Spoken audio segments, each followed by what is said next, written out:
ఉగాది రోజున ఏం చేయాలి? అసలు ఎలా ఉగాది రోజుని మనం సద్వినియోగం చేసుకోవాలి అంటే, సూర్యోదయానికి పూర్వమే కుదిరితే బ్రహ్మ ముహూర్తంలో లేచి, లేని పక్షంలో సూర్యోదయానికంటే కూడా ముందరే లేచి చక్కగా ఇల్లు వాకిళ్ళు శుభ్రపరుచుకొని, చక్కగా గుమ్మానికి పసుపు కుంకాలని పెట్టుకొని, మామిడి తోరణాలు బంతి పువ్వులతో గుమ్మాన్ని అలంకరించుకోవాలి. వసంత లక్ష్మికి ఆహ్వానం పలకాలి. ఇది మనం మొట్టమొదట చేయవలసినటువంటి పని. ఆ తర్వాత ఇంట్లో ఉన్నటువంటి పెద్దవాళ్ళు ఎవరైతే ఉంటారో ఆ పెద్దవాళ్ళ చేత చక్కగా కుటుంబ సభ్యులందరూ కూర్చొని ఆ ఆడవాళ్ళ చేత ఇంట్లో వాళ్ళ చేత ఆ అరిచేతిలో నువ్వుల నూనె వేయించుకొని మాడుకు పెట్టించుకోవాలి పెద్దవాళ్ళ చేత. ఎప్పుడైతే ఈ బ్రహ్మరంధ్రం మీద పెద్దవాళ్ళు ఇట్లా ఆశీర్వదిస్తూ పెడుతూ ఉంటారో వారికి అపమృత్యు దోషాలు కానీ ఏమీ లేకుండా వాళ్ళు దీర్ఘాయుష్మంతులుగా ఉంటారు, మంచి ఉన్నత స్థితిలో ఉంటారు. ఇది సత్యం, అందులో అనుమానం ఏమీ లేదు. ఈ విధంగా చేసుకోవాలి. సప్త చిరంజీవులను కూడా తలుచుకుంటూ అశ్వత్థామో బలిర్వ్యాసో హనుమాంచ విభీషణ కృప పరశురామచ్చ సప్తైదే చిరజీవిన అని ఈ సప్త చిరంజీవుల్ని కూడా తలుచుకుంటూ ఈ విధంగా పెద్దవాళ్ళ చేత మొట్టమొదటగా మాడుకు పెట్టించుకొని, ఆ తర్వాత షాంపూలతో కాకుండా కుంకుడుకాయలు లేకపోతే షీకాయ పొడితో చక్కగా తలంటు పోసుకోవాలి. వేడి వేడి నీళ్ళతో తలంటు పోసుకోవాలి. ఆ తర్వాత కొత్త బట్టల్ని ధరించాలి.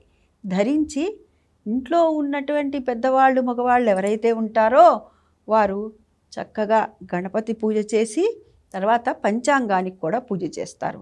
నిత్య పూజని దేవతార్చనని చేసి తర్వాత గణపతి పూజ, ఈ పంచాంగం పూజ చేస్తారు కొంతమంది ముందరే గణపతి పూజ చేసి పంచాంగానికి పూజ చేసి ఈ 6 రుచులతో కూడుకున్నటువంటి ఈ ఉగాది పచ్చడి నివేదన చేస్తారు. తర్వాత దేవతార్చన ఇంట్లో నిత్య పూజ అనేటటువంటిది చేస్తారు. అలా వారి ఇంటిలో ఉన్నటువంటి సంప్రదాయాన్ని బట్టి పెద్దలను అనుసరించి ఆ ప్రకారంగా ఈ పంచాంగానికి పూజ అయిన తర్వాత ఇంట్లో ఉన్న పెద్దవాళ్ళు మగవాళ్ళు ఎవరైతే ఉంటారో వారి చేతి మీదుగా మనం ఉగాది పచ్చడిని స్వీకరించాలి. చక్కగా కొత్త స్నానం చేసిన తర్వాత కొత్త బట్టలు ధరించి ఉగాది పచ్చడి తీసుకోవాలి. తీసుకున్న తర్వాత ఇంట్లో ఉన్న పెద్దవాళ్ళు ఎవరైతే ఉంటారో వారందరికీ నమస్కారం చేసుకోవాలి. ఆ తర్వాత దేవాలయానికి కుదిరితే వెళ్ళి రావాలి. లేని పక్షంలో ఉదయం చాలా రద్దీగా ఉంది అనుకున్న పక్షంలో సాయంత్రం వేళైనా సరే దైవ దర్శనం చేయాలి.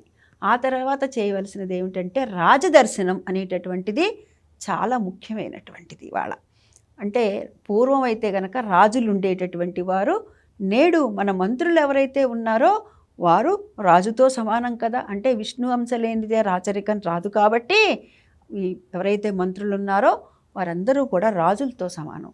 కాబట్టి కుదిరితే వారి దగ్గరికి వెళ్ళి ఏ పండో ఫలమో ఇవ్వటం, వారికి నమస్కరించుకోవటం.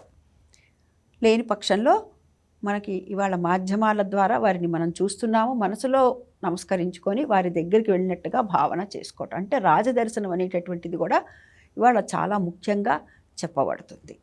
ఇంకా తర్వాత ఉగాది రోజున చేయవలసినటువంటిది ఈ పంచాంగ శ్రవణము, తర్వాత 3 పనులు చేయమని చెప్తారండి. ముఖ్యంగా ఈ 3 ముఖ్యమైనటువంటి 3 పనులు ఏమిటయ్యా అని అంటే, మొట్టమొదటిగా ఉగాది పచ్చడి స్వీకరించడం, తర్వాత రెండోది పంచాంగ శ్రవణం, తర్వాత మూడోది ప్రపాదానం. ఈ 3 కూడాను ఖచ్చితంగా చేయాలి. అదేవిధంగా రాజదర్శనం అనేటటువంటిది కూడా చేయాలి, దైవ దర్శనం అనేటటువంటిది కూడా చేయాలి. ఇవి ఎవరైతే గనక చేస్తారో వారికి ఆ సంవత్సరం అంతా కూడాను శుభ ఫలితాలని ఇస్తుంది.